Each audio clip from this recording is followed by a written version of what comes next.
Ano lang po? Ako pa meron din ang memory verse. Galing ng mga bata, no? Hindi naman yung mga youth natin. Maganda po yan. The Bible says, train up a child the way he should go, and when he's old, he will not depart from it. Kaya abang bata pa lang tuturuan na natin sila sa salita ng Panginoon at sa kanilang paglaki, hindi po sila aalis o mawawala doon sa salita. Ako po meron po ako memory verse, John 11:35. Jesus wept. Mabilis lang po yung akin. Maliit lang. Maliit lang. Now, let's go on. Sino po dito nakakaalala ng pinag-usapan ninyo last Sunday? Yeah. Even sa Angeles, parehas po tayo ng pag-uusapan. Ayan na po, the power of connection. Pag-isabi nga, connection. Natandaan niyo po yung pointer si Pastor Bruce last Sunday. Tatlo lang naman yun. Ano po yung number 1? Connection to Christ. Pangalawa is connection to church na ba? Connection to send. And lastly, connection to our church. Amen. Tatlo po yun. No, napakahalaga po na una tayong makonekta muna sa Panginoon. Dahil hindi tayo magiging konektado sa ating cell at sa ating church kapag hindi tayo connected doon sa ating Panginoon. So, yan pa rin po ang ating pag-uusapan, the power of connection. Pero, speaking of connection, kailangan po maging matalino din tayo as a Christian na hindi lahat ng saksakan o connection pwede mong saksakan. No po? Naunawaan niyo po ako. Hindi lahat ng connection ay pwede mong saksakan. Bakit? Baka pwedeng maging kapahamakan ito sa'yo o pwedeng maging di maganda yung maging resulta. For example, meron po akong electric fan na 220. 220 ang electric fan ko, 220 volts. Hindi ko siya pwedeng isaksak sa 110. Bakit? Anong mangyayari? Kulang yung power. Kahit i-number 3 ko siya, yung ikot ng electric fan o ng LEC mabagal. Pero kung 110 naman siya, sinaksak mo siya sa 220, anong mangyayari? Sasabog mo.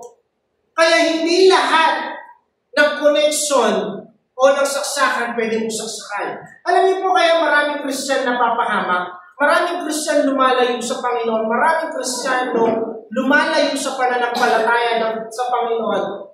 It is because mali ang sinasaksakan nilang connection. Akala nila nakasaksak pa rin sila sa main connection, but the truth is, mali na pala yung sinasaksakan nila. Amen. Kaya sabi ko nga po, dapat maging matalino tayo dun sa mga bagay o dun sa connection na sinasaksakan natin. For example, dito ngayon sa mundo, broken-hearted ka na. Grabe, broken-hearted ka na, tapos papatulog mo pa. Ano yun? Golden. Ano nyo po yung golden? Paano kasi yung golden, May? Ha? O di mo alam ni May? I'm going up, coming up. Yung anak ko po, lagi na kinakanta. O kaya yun naman sa mga ano. Ano kasi sa pagkanta? Melon soda pop. Alam niyo yan, yung mga bata na nila. Yung medyo, hindi na natin alam po yan. Narinig ko lang sa anak ko. Diyan? Kaya kailangan alam mo, for example, you are broken, tapos papatugtog mo pa yung mga malulungkot na kanta. Lalo kang madadown, lalo kang masasaktan, lalo kang magkakaroon ng emosyon na minsan hindi na natin kaya kontrolin. That's why we need to know kung ano o kung saan tayo dapat sasaksak. The power of connection. And our topic for this morning, or our title for this morning, is Securing Your Kingdom Connection. Pakisabi nga po, securing your kingdom. Kailangan ma-secure. No? Yung connection natin saan? Sa kaharian po ng Panginoon. Sa kingdom. Kaya sabi ko nga po, dapat maging matalino tayo. No? Hindi lahat ng sasaksakan natin pwede. Sometimes nakasaksak ka naman sa main connection. The problem is, yung kable, may problema. Kaya hindi gumagana. Nangyari po sa akin yan. No? So, lalo na sa mga may sasakyan, ayan, si parang attorney, alam niya po yan.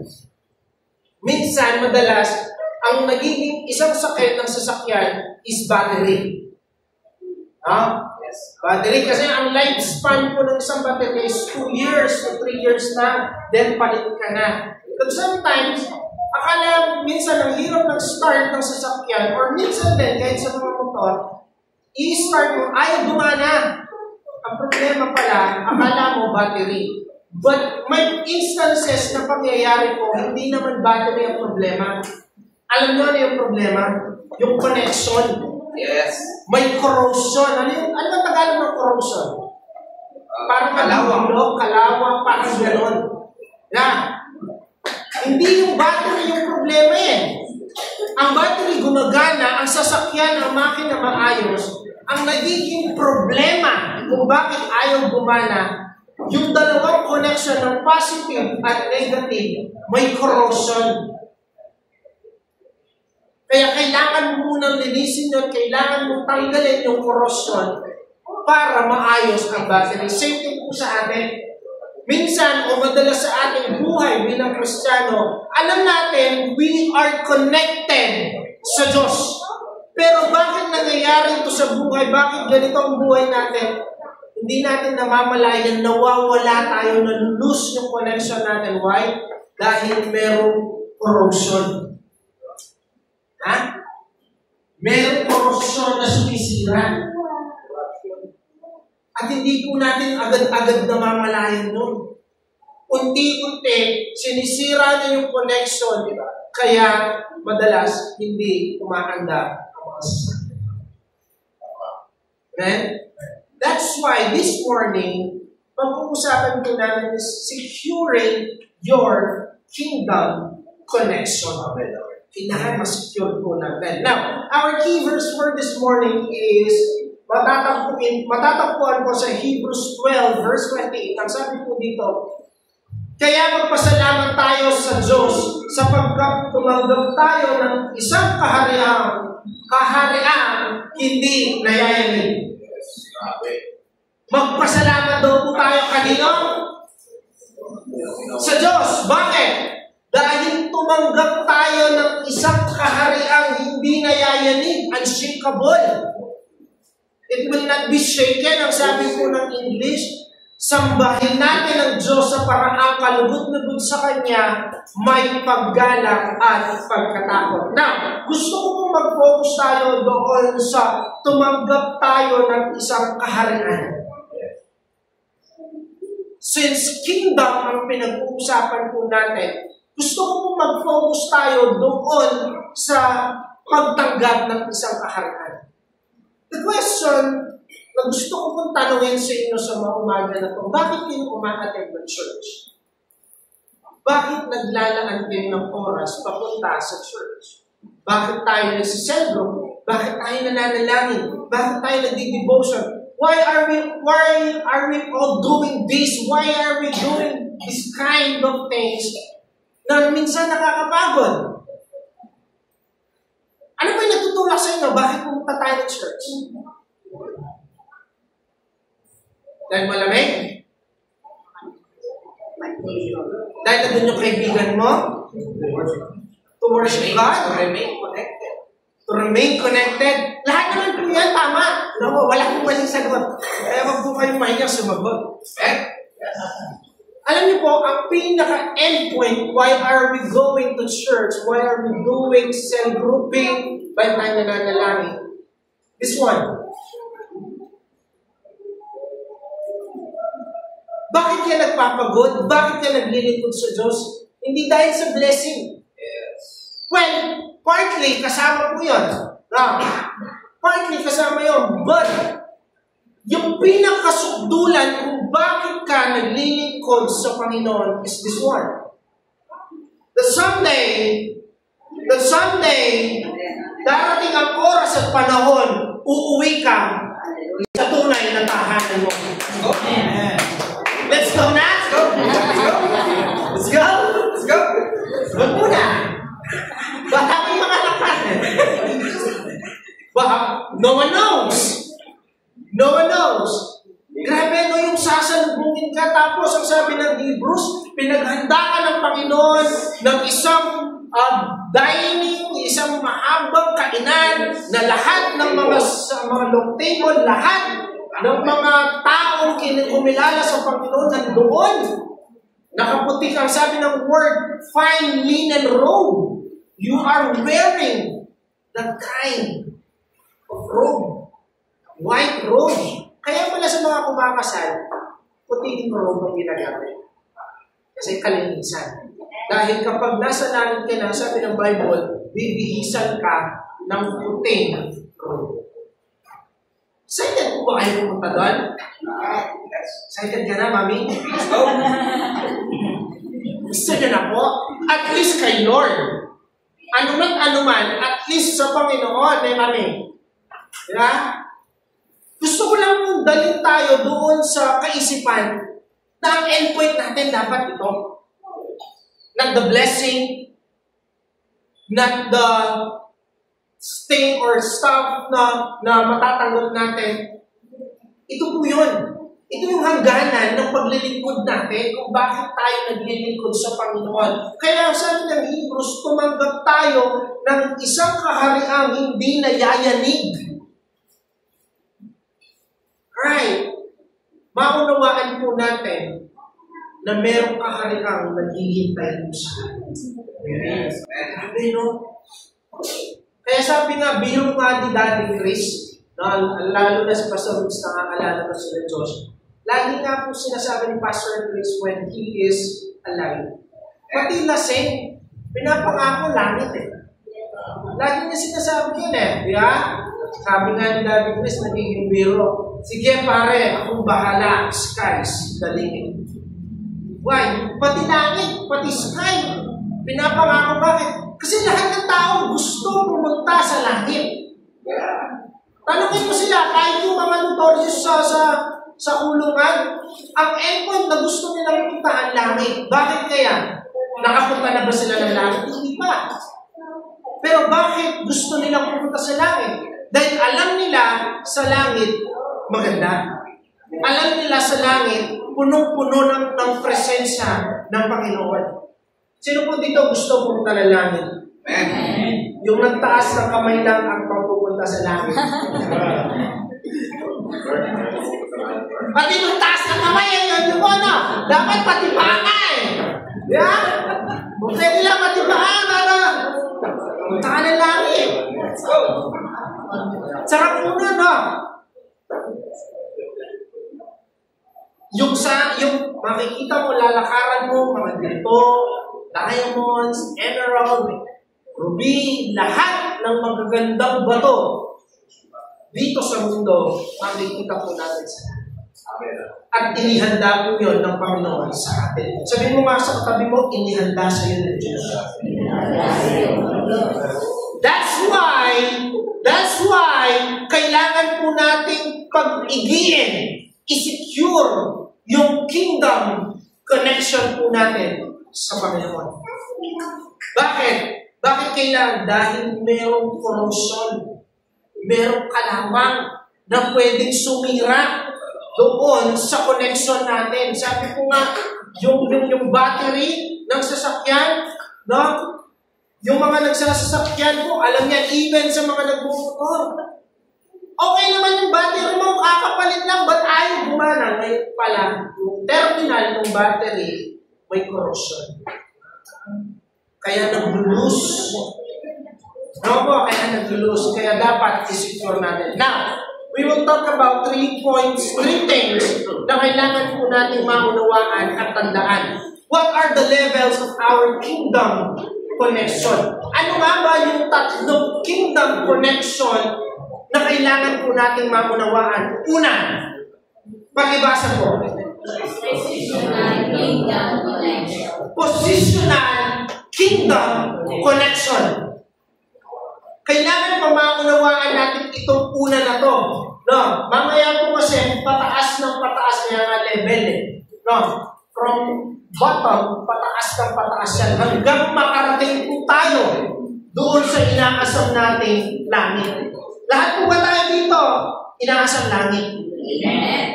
Totoo nga po. Amen. Sige nga po, pakisabi, amen? Amen. Dahil hindi po langit ang gusto niyong puntahan. Makakalungkot naman. And, gusto po natin lahat langit. Kaya ngayon pa lang, unang punto sa pag-uusapan natin, what are the levels of the kingdom connection? Number one is positional kingdom connection. Ano nga ba yung positional kingdom connection na to? The Bible says in Ephesians 4, Ephesians 2 verse 5, o sa Ephesians 2 verse 5, tayo binuhay niya kasama ni Kristo. Amen. Sino kaya itong mga tayo? Amen. Kailangan po maunawaan natin to. Sino kaya itong mga tayo na binuhay na kasama ni Kristo?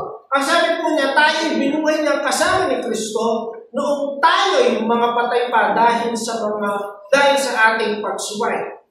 Naligtas nga kayo dahil sa kanyang kagandahang loob. Verse 6, dahil sa ating pakikipag-isa kay Kristo Jesus, tayo muling binuhay na kasama niya upang mamulong kasama niya sa kalangitan. Now, when we receive Jesus Christ, o nung hindi pa natin kilala ang Panginoon, wala tayong connection sa langit. Wala tayong connection sa kingdom ng Panginoon.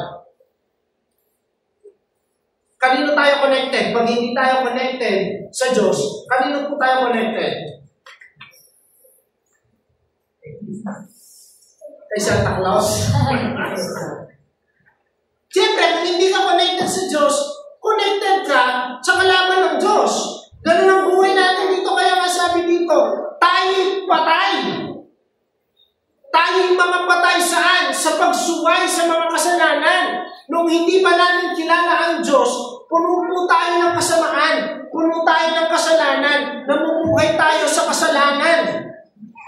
At dahil sa kasalanan na yun, tayo po'y patay. That's why kailangan mamatay ng Panginoong Yesus sa krus. When Jesus Christ died on the cross, nung nabuhay siya, kasama tayong binuhay ng Panginoon. Sabi mo nga sa katabi mo, kasama ka pala. Hindi ka nag-iiwan. Tayo binuhay ng kasama ni Kristo nung tayo mga patay pa dahil sa ating pagsuway. Look at this. Naligtas nga kayo dahil sa kanyang kagandahang loob. Verse 6, dahil sa ating pakikipag-isa kay Kristo Jesus. Let's focus on that word, that sentence. Paano daw po tayo naligtas? Look. Basahin po natin. Naligtas nga kayo dahil sa kanyang kagandahang loob. Dahil sa kagandahang loob, naligtas tayo. Pero hindi po, ano yun? Basahin pa natin yung verses. Dahil, saan? Sa ating pakikipag-isa kay Kristo Jesus. Dumating ang kaligtasan sa buhay mo, binuhay ka muli ng Panginoon, out of, sa grave o sa kasalanan, binuhay ka ng Diyos. Kailan nag-umpisa yun? Dahil, o nung nakipag-isa ka sa Panginoon Jesus Kristo. Dahil noon, hindi mo kasama ang Diyos. Hindi mo kilala ang Panginoon. Positional kingdom. Yung position natin ngayon, tayo, ako, tayong lahat, ito yung position natin ngayon. When we receive Jesus, nagkaroon tayo ng koneksyon sa kaharian ng Panginoon. Kailan? Nung nakipag-isa ka sa Panginoong Jesus. Hello? Kasi dati wala po tayong koneksyon sa Diyos. Wala kang koneksyon. Wala tayong koneksyon. Sirang-sira yung koneksyon natin. But when we receive Jesus Christ as our Lord and personal Savior, grabe, binigyan tayo ng maayos na connection ng Panginoon. That is our position. Ito yung katatayuan natin ngayon. Lahat ng tumanggap, lahat ng kumilala sa Panginoon, nagkaroon ng maayos na koneksyon sa kaharian ng Panginoon. That is your positional kingdom connection. Amen. Amen. Hello.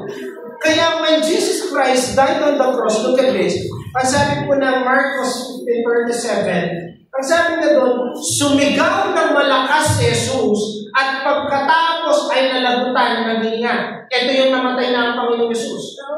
No? It is done. Sumigaw na siya ng malakas sa krus at nalagutan na siya ng hininga. Look at verse 38. At napunit sa gitna ang tabing ng templo. Dahil sa English, sabi po ng English, curtain. Makapal na kurtina. Ang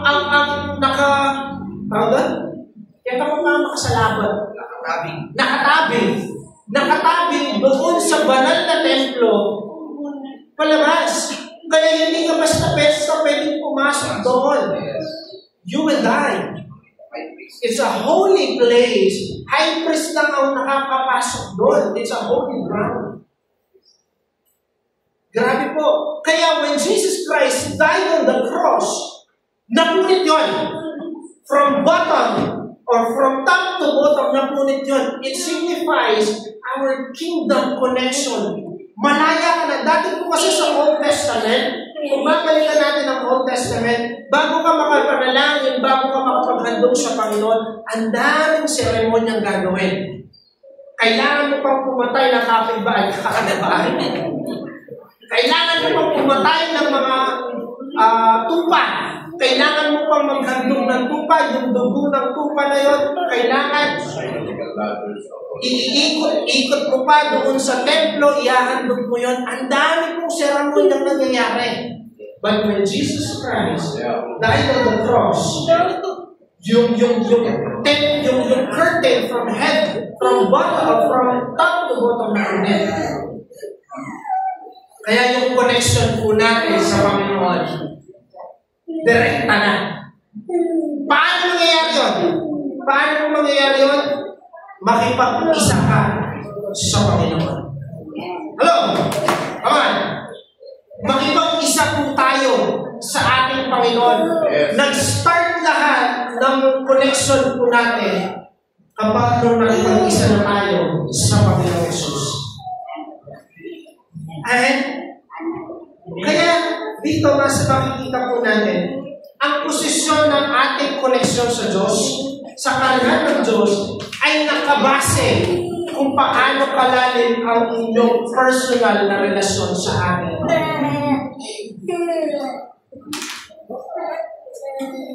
Are you with me? Amen? Yung posisyon ng connection mo sa pinaharian, sa kingdom ng Lord, ay nakadepende kung paano o gaano kalalim yung relasyon mo sa Panginoon. Kasi po kayo mismo makapagsasabi nun. No one can question yung relationship nyo sa Diyos. It's you and God. Kayo po yung nakakaalam doon. Kung matatag at malalim, rooted ang iyong relasyon sa Panginoon, mas malakas yung signal mo sa Panginoon. Ano? Pero kung aandap-andap yung relasyon mo sa Panginoon, yung pagkakatanim ng relasyon mo sa Diyos, aandap-andap din yung connection mo sa kaharian ng Panginoon. Amen. Amen. Parang ano lang yan? Parang signal sa cellphone. Kapag nakatira ka sa malapit, alam mo yung mga poste ng poste ng mga, di ba mataas? Tower, tapos di ba signal ng mga doon, yung mga smart, yung mga blue. Kapag nakatabi ka doon, malapit ka sa tower, ang lakas ng signal ng cellphone. Tama? Pero kapag nakatira ka sa malayong lugar, sa bundok, sa ibayo, Ang hirap ng signal. Nung po nag-camp kami sa Mauban, Quezon, grabe, ang hirap ng signal. Ang layo-layo. Pero dahil nakatapat ka, malapit ka dun sa tower, kailangan pa namin lumapit doon. Doon pa lang lumalakas yung signal. Same thing sa buhay po natin. Positional kingdom connection, mas magiging malalim po yan. Depende o nakabase kung paano yung relasyon po natin sa Panginoon. That's why we need to work out our relationship with God. No, kailangan po pagtrabahuhan natin. Bakit si ganito? Bakit si ganyan? Pinagpapala ng Diyos. Baka laging nasa prayer na yung prayer life niya malalim. Baka nagdi-devotion yan. Baka laging nasa cell group, nag-church yan. Bakit ako? Itanong mo yung sarili mo. Baka lagi ka nasa computer siya. Lagi ka nasa Facebook. Amen. We don't have time to talk to God. Baka naka-Netflix lang po tayo. Diba? Kaya, yung kingdom connection po, yung position natin, hindi naman po nawawala yun. When we receive Jesus, binigyan niya tayo ng connection. Now, it depends on your position kung saan ka makakakuha ng malakas na signal. Hindi ipuposisyon mo ngayon yung sarili mo. Amen. Pag nawala kayo, sigurado, lahat po dito may internet sa bahay, tama? Ano nangyayari pag wala kang internet? Boring. Yung ano ko, boring, doggy. Mainit ang ulo. Yan, mainit ang ulo. Yan, marami mainit ang ulo. Nami may internet din eh. Tila mo papalit, mamaya tayo mag-monthly. Sorry, boss. Thank you. Abas mo. Mas pasikan niya pa yung data ng cellphone. May mga ganon. Ang init ng ulo natin dahil walang signal. Yeah? Kaya dapat, positional kingdom connection, we need to position ourselves, our life, doon sa main source, and that is Jesus Christ. Amen! Amen. Pero dapat po maging maingat din tayo. Dapat tinitignan natin, sinicheck natin, sinisecure natin. Bakit? Dahil may corrosion or merong corrosion na pwedeng sumira sa connection mo papunta sa Panginoon. Hello? At yun po yung gusto ng demonyo, sirain yung connection natin papunta sa Panginoon. That's why, point number 1, we need to secure our positional kingdom connection. Amen. Amen. Point number 2, what are the levels of the kingdom connection? Point number 2 is transitional kingdom connection. Ano ba yung transitional sa Tagalog? From the word transition, paglipat. Transition, paglipat. Now, ano yung connection nito? From positional to transitional. So, amen. Now, ang positional kasi, tinanggap mo si Jesus as your Lord and Savior. Pero hindi po natatapos doon. Amen. Yes, you have the connection, you have the power. Doon sa positional, you have the power, you have the authority. Amen? Same thing po sa mga disciples. When they received Jesus Christ, Jesus Christ gave them the authority and power. Pero hindi po natapos ang mga disciples doon. May transition na nangyari. Transitional kingdom connection, may paglipat na pangyayari. From positional to transitional. Dapat po, ganun ang mangyari sa atin. Huwag po tayong makontento lang doon sa positional. Ay, okay na yung signal ko. No. Amen. Look at this verse.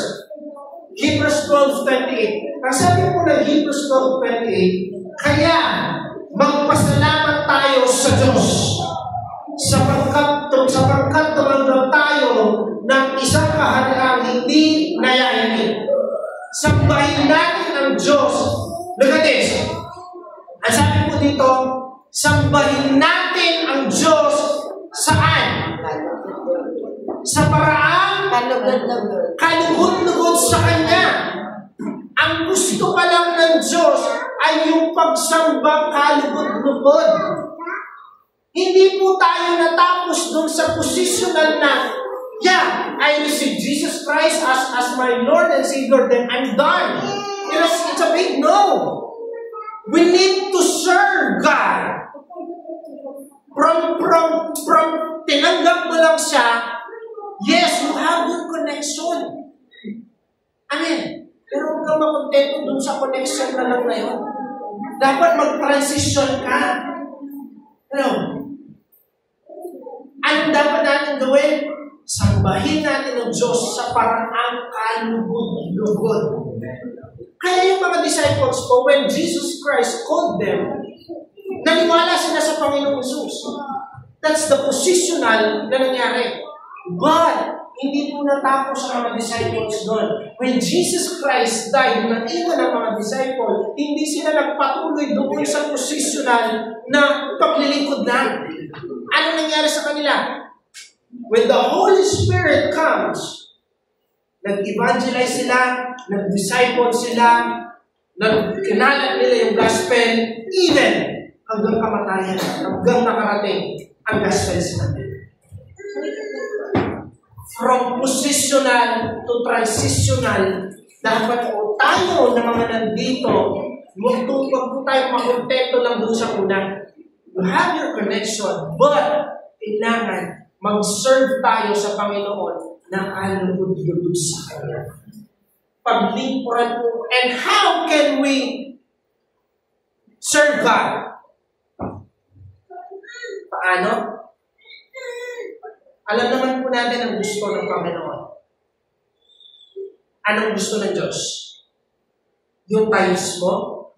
Yung offering mo? Ay, hindi po gusto niya. Hindi po gusto ng Diyos yun.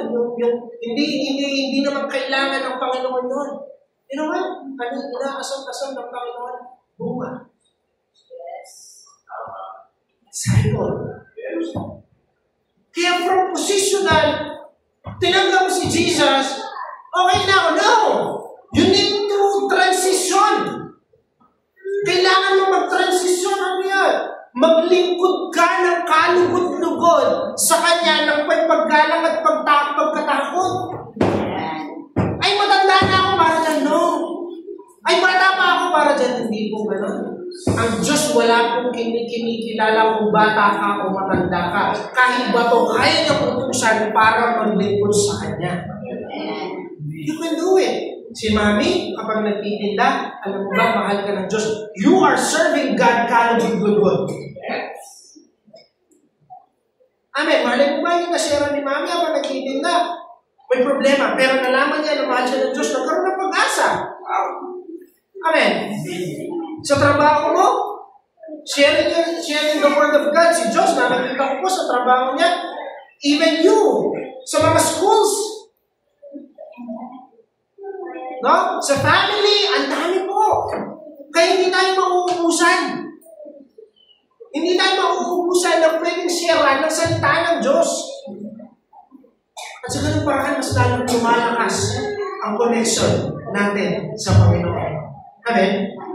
Not just, tinanggap ko na siya, I'm done. No. It's a transition. Amen? Amen.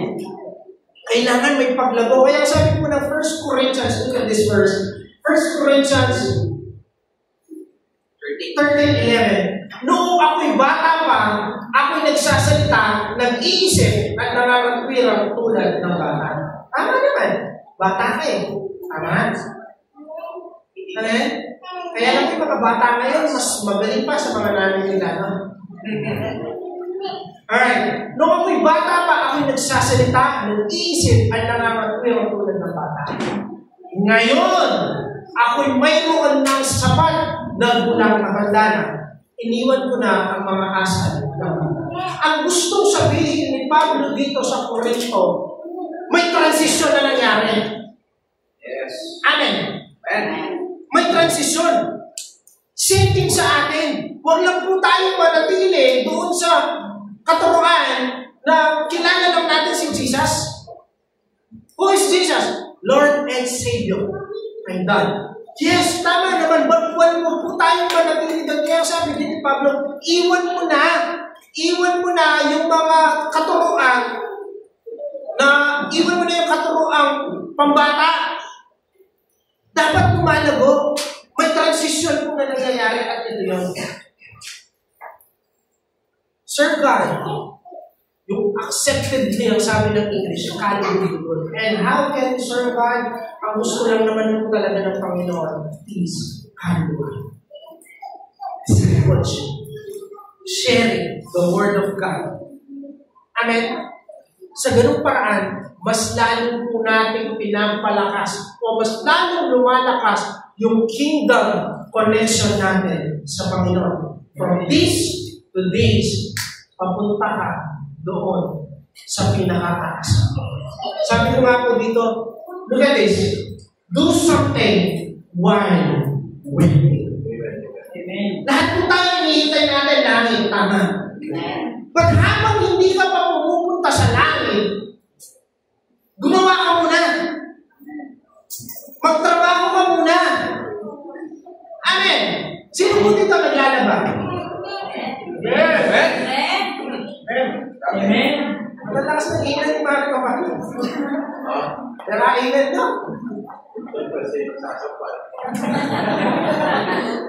Lagi, pag-inan ka. Do something while waiting. Madalas po, ako, naglalaba. Pamili ko na po. Disney princess po yan. Madalas po, naglalaba ako. Meron na ditong naglaba, umiikot yung washing machine ng isang oras, at isang oras pa rin nakatunga sa washing machine.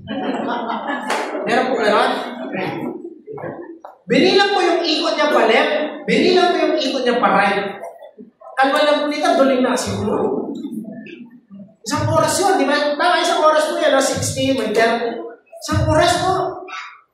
Ako po, pag-shoot ng madumi, durot, bala na kayo.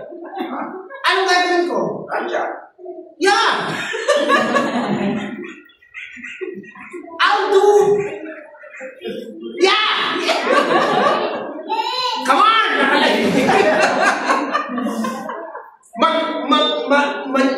Manese ko. Mamalengki ko. Isang oras po yun eh. Tama? Isang oras yun. Tututukan mo ba yung kasi isang oras? Ganun ka na ganun? Sayang po yung oras. While waiting, do something. Yes. Manesi ko. Mamalengki ko. Magluto ko. Bigasin lang na kailangan natin. No. Gusto ko lang pumakunawan. Habang naghihintay, habang hinihintay natin yung pagtawag ng Diyos papuntang langit sa atin, dahil naman natin pupunta ng langit. Amen. Let's go. Amen. Amen. Dapat pag tinanong, pupunta ka ng langit. Let's go. Amen. Amen. Do something while waiting. Huwag po tayong huwag tayong tutuka nga. Dahil marami po tayong gagawin. Lalo na po ngayon. Ulit na. Lalo na po sa panahon natin. Lalo na po sa panahon natin. Sa Israel, balita po ngayon na tinatayo na yung third temple. Meron kasing first and second temple na tinatawag sa Bible. First temple ang tinayo ni King Solomon. The second one is yung tinayo nung nasira sa Babylonia. The third temple is this one. Na itatayo, ang sabi ng Bible sa Book of Daniel, sa Book of Ezekiel, sa Book of 2 Timothy, itatayo siya sa panahon natin. At pag naitayo ang third temple, ito po yung nakakatakot doon. Itatayo siya sa Israel at pag naitayo yun, that is the sign na babalik na ang Panginoon. ang Antichrist maghahari na sa buong mundo. Totoo po yun. Nakasulat siya. Nakaprophesy siya sa Book of Daniel. At merong mga pangyayari ngayon sa Israel, tingnan nyo sa YouTube, nagwawagayway na po sila ng bandera ng Third Temple. Winawagayway na nila yun. It signifies they want to build the Third Temple in Israel. Pag nangyari yun na isang sign na malapit na ang pagbabalik ng Panginoon at yun na din ang sign na paghaharian ng Diablo ng mga Antikristo ang mundo. Totoo po yan. Hindi ko kayo tingnan natin. It's true na mangyayari po. While waiting, we need to do something. Habang hindi pa nangyayari yung pagtatayo ng Third Temple, tingnan niyo po yung Israel, binagera na ngayon. Kabilang kanan, yung Gaza, grabe. Talagang ang dami ng gumagaway dahil malapit na ang pagdating. Naniniwala ang mga Hudyo ayon sa kanilang mga kalendaryo. Well, no one knows, but doon sa mga sign na pinapakita, malapit na ang pagbalik ng Diyos at ang paghahari ng mga Antikristo. It's scary doon sa mga walang Diyos. It is scary kapag hindi tayo gagawa para sa mga. Naintindihan niyo po ako? Do something while waiting. Para sabi mo nga sa katabi mo, do something while waiting. From positional, pinasusun mo yung sarili mo, kinilala mo ang Diyos, yun yung position mo ba now. You need to transition. May disciple ka na. Hindi yung tinanggap na ni Jesus, I'm done. May disciple ka. Hindi transition. And after this one, yung pinakakakasap natin. First, the positional kingdom connection. The second one is, and the second one, transitional kingdom connection. And lastly, here comes yung pinakahihintay po natin lahat. The real heaven kingdom. Amen. Dito sa real heaven kingdom, mapapansin nyo wala ng connection. Bakit kaya? Dahil dito, hindi na po natin kailangan ng connection. Why? Dahil kasama na po natin ang connection, ang master ng connection, and that is Jesus Christ. Dito sa kalangitan, makakasama po natin ang Diyos. At ito yung pinaka-inaasal natin lahat. Now, ang sabi po ng Timothy, 1 Timothy, verse 4, chapter 4, verse 18, ang Panginoon ang magliligtas sa akin. Sa lahat ng kasamaan, siya rin ang maghahatid sa akin ng iligtas sa kanyang kaharian sa langit. Dadalhin daw tayo ng Panginoon ng iligtas. Saan daw po? Sa pure gold? Sa SM? Kaharian. Kanina mami? Kaharian ng langit. Kaharian ng langit. Ligtas tayong dadalhin doon ng Panginoon, hindi po sa SM. Ang Panginoon ang magliligtas sa akin sa lahat ng kasamaan at siya rin ang maghahatid sa akin ng ligtas sa kanyang kaharian sa langit. So malinaw po dito na lahat ng tumanggap, kumilala ng totoo sa Panginoon ay dadalhin ng Diyos ng ligtas sa kanyang kaharian. Amen. Purihin nawa siya magpakailanman. Amen. Ito po yung pinakahihintay natin From positional, you receive God, you receive Jesus, then nag-transition ka from positional, gumawa ka habang naghihintay. Sigurado ako, langit ang dadalhin mo sa pagbabalik ng Panginoon. Why? Kinilala mo siya gumawa ka for His glory, you serve God acceptably. At ang sabi po ng Bible, hindi nasasayang lahat ng mga trabaho natin. Our works are not in vain. lahat ng ginagawa mo para sa Panginoon, alam mo nila. Amen? Amen? Amen. The real kingdom, at ito yung pinaka-aasam natin lahat. Can you please post the picture?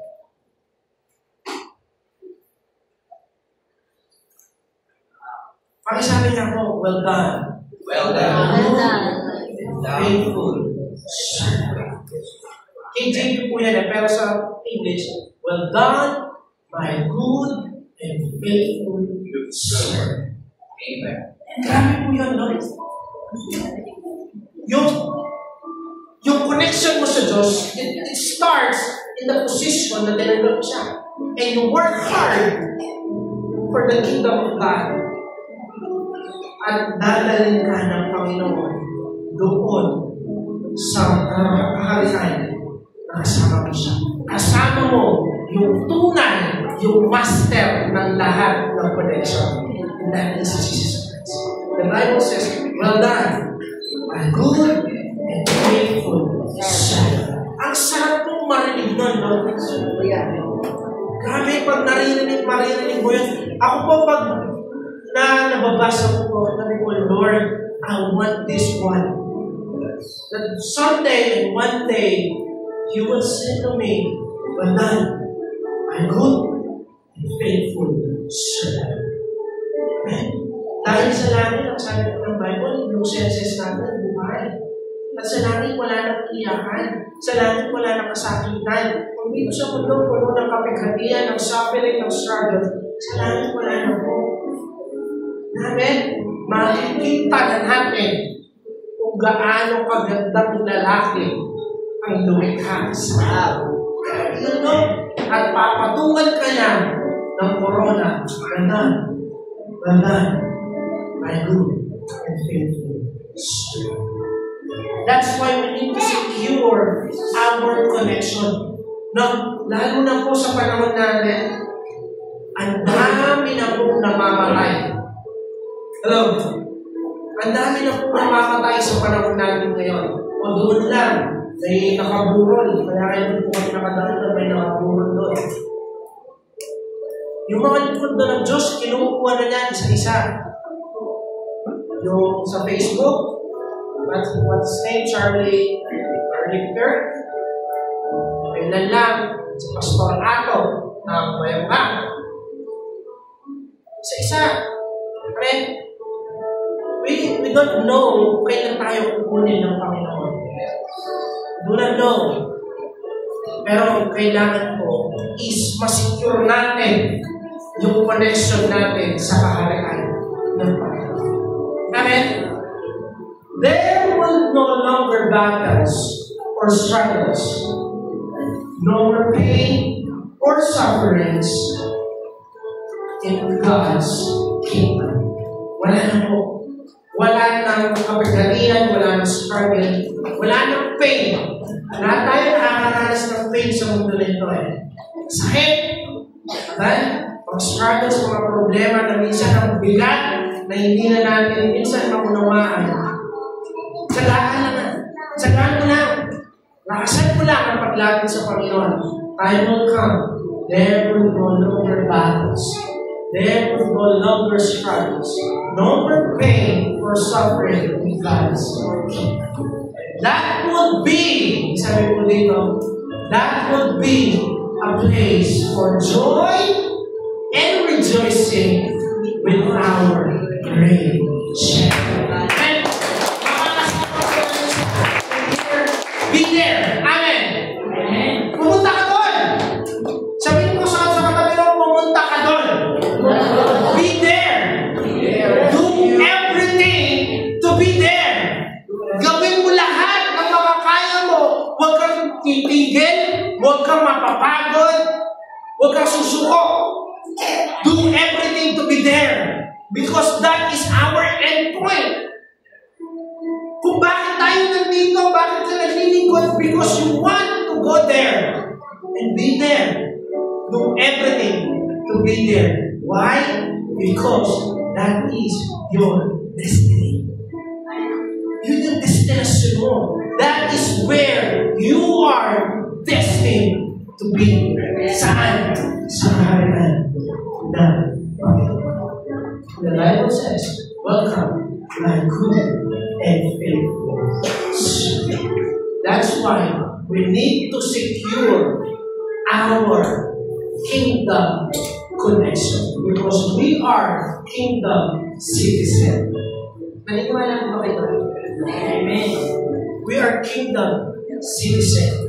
Pinaghaharian na po tayo ng isang hari. And that is Jesus Christ, our Lord, our King, and our Savior. Amen. Alam mo? Amen.